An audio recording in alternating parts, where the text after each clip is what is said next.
जब सिस्टम किसी नौकरी की नोटिफिकेशन जारी करता है तो उन पेपर के डार्क ब्लैक अक्षर में हमें सब दिख जाता है कि इसमें सब कुछ काला ही होगा। अब तो ऐसा लगता है कि नोटिफिकेशन भी काले मन से ही निकाली जाती है। स्टूडेंट से एग्ज़ाम करवाने के नाम पर फ़ी वसूल की जाती है और फिर ना तो कोई वो एग्ज़ाम होता है और ना ही एग्ज़ाम पे चर्चा होती है, और हम स्टूडेंट के पास रह जाता है तो सिर्फ वही काले अक्षर।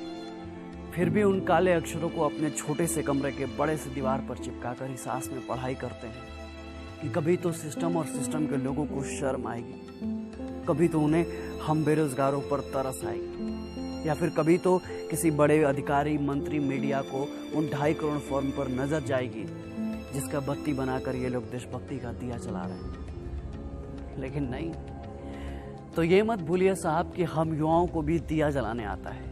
बत्ती को मसाल बनाने के औकात हम युवा भी रखते हैं, और जिस दिन उस मशाल को लेकर देश का युवा सड़क पर उतर गया ना, आपके काले मन और काले अक्षर का हिसाब किताब बराबर कर दिया जाएगा। युवा भारत की बात होती है तो सरकार और मीडिया चैनल सीना ठोक कर इतराते हैं, पर वहीं बात बेरोजगार भारत की आती है तो सरकार और बड़े बड़े मीडिया चैनल्स की बत्तीसी गुल हो जाती है। सनद रहे सरकार, ये एनालॉग नहीं डिजिटल इंडिया है।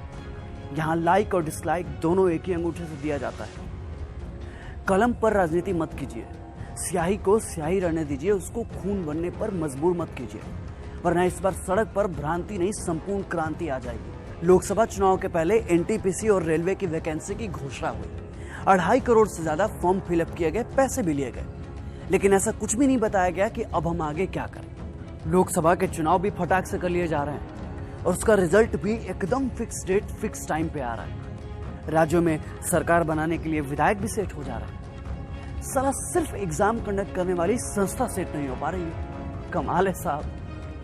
क्या एसएससी सीजीएल वालों के जिंदगी में सिर्फ पीटी या मेंस है, या कोई फाइनल रिजल्ट भी है? उनका कोई भविष्य भी है, या फिर सिर्फ चोचलेबाजी है? एक स्टूडेंट आपसे ये पूछता है कि आखिर कब तक सरकार और सरकारी आयोग हमारी जलती हुई जवानी को झुलसाते रहेंगे? आखिर कब तक हमारे जज्बातों को दरकिनार किया जाता रहेगा? आखिर कब तक हम अपने कैरियर को बनाने की जिद कैरी करते रहेंगे? 2017 वाला भी एसएससी का रिजल्ट अटका पड़ा है। 2018-19 का तो छोड़ ही दीजिए। आरआरबी वालों का भी कोई पता नहीं है, और ये एनटीपीसी वाले भी हिमालय की गोद में समाधि ले चुके हैं। तो ऐसे में हम स्टूडेंट क्या करें? किससे कहें, कहाँ जाएं? कमजोर क्या आपको सिर्फ रेलवे और एसएससी वाले ही मिले?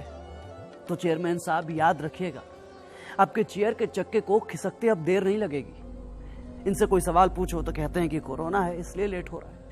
अच्छी चांदी काट रहे हैं आप, वो भी कोरोना के नाम पर। जब नीट और जेईई के एग्जाम कराते हैं तो आपका कोरोना गायब हो जाता है। जब बीएड एंट्रेंस एग्जाम में सोशल डिस्टेंस की धज्जियां उड़वाते हैं तो आपका कोरोना क्वारंटीन हो जाता है। लेकिन बात जब हम अपने रिजल्ट की करते हैं तो कोरोना आ जाता है। सही चल रहा है, सही चल रहा है, लेकिन गलत ना हमारे साथ हो रहा है, और इस गलत का सही जवाब तो देना पड़ेगा।